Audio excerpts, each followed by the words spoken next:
¿Qué pasaría si te dijera que el salmo que recitas para protegerte, el que tienes en un cuadro en tu sala o en una estampita en tu cartera, no es solo un poema bonito del rey David?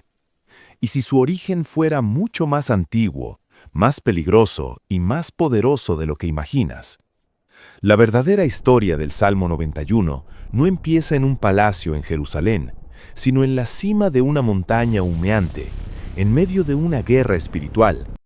Según la tradición más antigua del judaísmo, el Midrash, este no es un canto de victoria posterior a la batalla, sino un escrito de protección previo a la pelea más aterradora de la historia.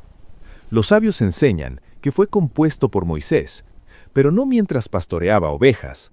Lo escribió mientras ascendía solo hacia el monte Sinaí, rodeado de ángeles destructores y fuerzas espirituales que querían devorarlo. Hoy vamos a desenterrar la historia que hay detrás de El que habita al abrigo del Altísimo.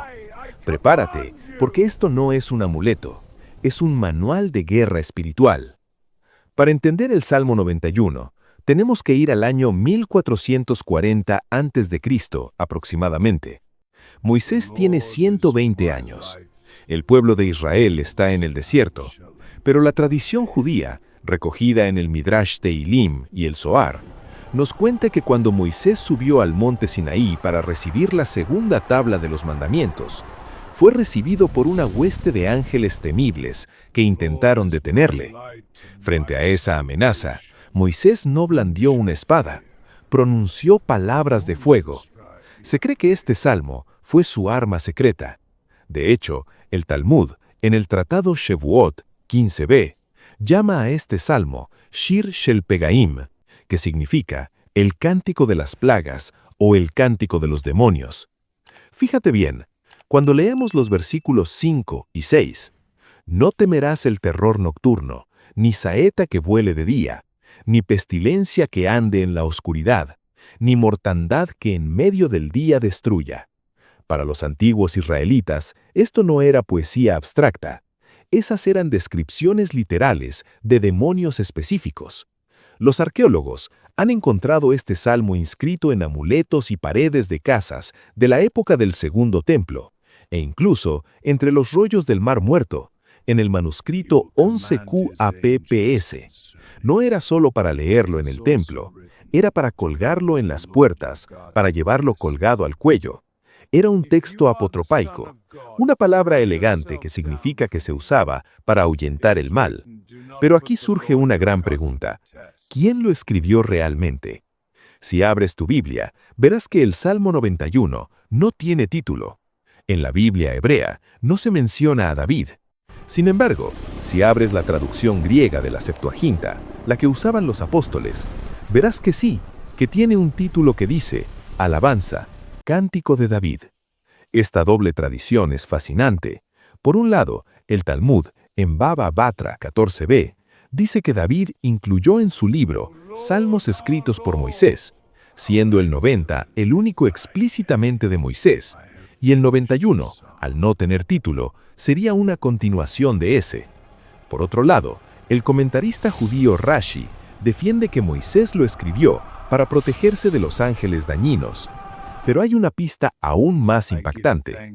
El Nuevo Testamento nos muestra algo crucial. En Mateo 4, versículo 6, ¿quién cita este salmo?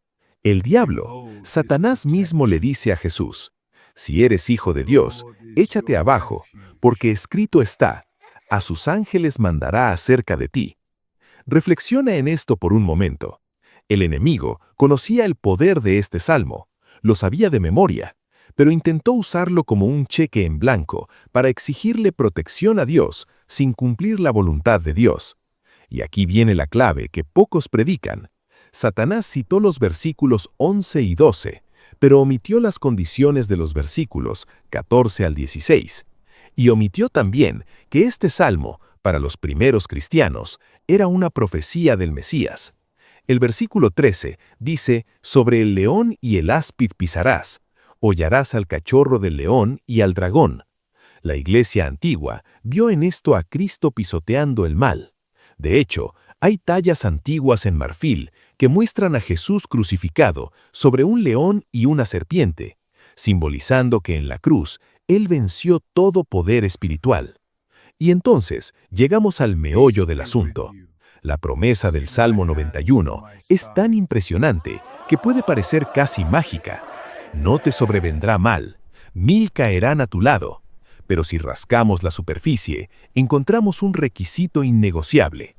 El versículo 1 no dice el que visita de vez en cuando al Altísimo, dice el que habita. La palabra hebrea es yoshev, que significa sentarse, residir, establecerse. Y el versículo 9 dice, porque has puesto a Jehová, que es mi esperanza, al Altísimo por tu habitación. El gran predicador Charles Spurgeon dijo sobre esto, no todos los hijos de Dios moran en el lugar secreto. A veces corren hacia Él, pero no residen habitualmente en la presencia misteriosa. Vivir en la sombra del Omnipotente implica una intimidad constante. Es como el polluelo que no se separa de las alas de su madre. Sabe que su única seguridad está ahí. Los versículos 14 al 16 son la respuesta de Dios a esa actitud.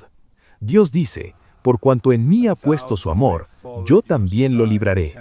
La palabra hebrea para ese amor es hashak, que significa apegarse apasionadamente. Dios no responde a un conjuro mágico, sino a una relación de amor inquebrantable. Así que la próxima vez que escuches el Salmo 91, recuerda que no es un talismán para colgar de la pared sin más. Es el diario de guerra de un profeta, Moisés, que enfrentó lo invisible. Es la alabanza de un rey, David, que sobrevivió a espadas y traiciones. Y es la victoria de Cristo sobre el león y la serpiente. Este salmo no promete que no habrá 1000 que caerán a tu lado, pero promete que si tu habitación es Dios, su sombra te cubrirá en medio de la tormenta. Eso es mucho más poderoso que un simple amuleto. Es una promesa de presencia eterna. ¿Tú dónde habitas? ¿En el miedo o en el abrigo del Altísimo? Si este mensaje tocó tu corazón, te invito a suscribirte y profundizar juntos en estos misterios. Nos vemos en el próximo video. Dios te bendiga y te guarde.